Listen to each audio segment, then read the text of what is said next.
I-update lang mga bossing. At dahil huling araw na namin ng ate Barbie nila dito sa Maynila. At yung mission lang talaga namin ay makita na maganda ang kanilang kalagayan dito. Well, so far sa ilang araw ng aking pagmamasid sa kanila. Sa tingin ko, masaya naman itong mga batang to. Dahil nga yan sa suporta ng mga taong nasa paligid nila. Lalo na sa walang sawang suporta ng Cayetano family. Kaya simula pa lang nasaksihan ko ang pagmamahal at tiwala nila sa mga batang nangangarap. At isa na nga si Bobit sa taong ipinagmamalaki talaga ng Cayetano family. Kitang-kita ko kung gaano sila kasaya at ka-proud sa bawat tagumpay at pangarap na naabot ni Bobet. Ngunit nga sa hindi inasahang pangyayari, bigla siyang nawala sa atin. Masakit man tanggapin pero mananatili ang kanyang magandang kwento bilang inspirasyon sa lahat. Tunay na isang pangarap na sinabayan ng sipag at tiyaga, at sa mga taong tunay na naniniwala sa iyo ay maaaring magbigay ng pag-asa sa karamihan. Kaya dito sa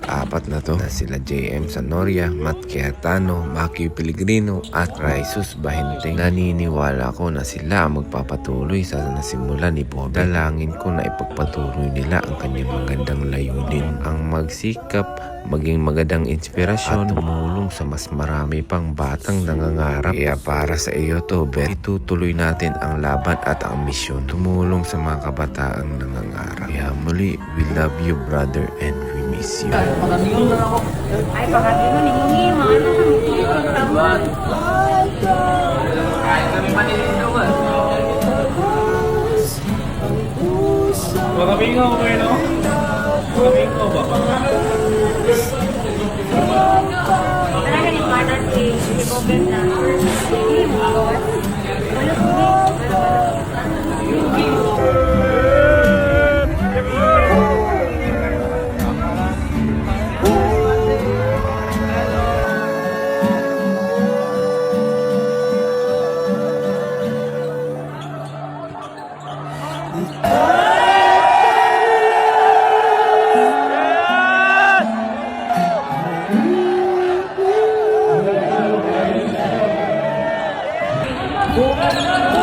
Makinaw!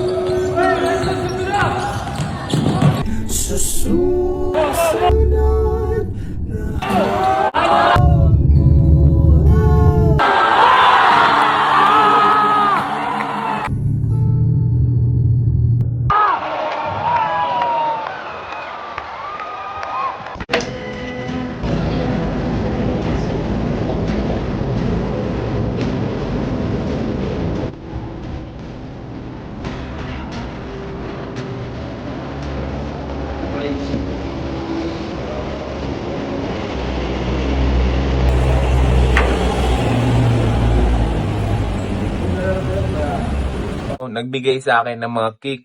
Thank you po sa mga Dabra At sa Matt Holex Official, marami pong salamat.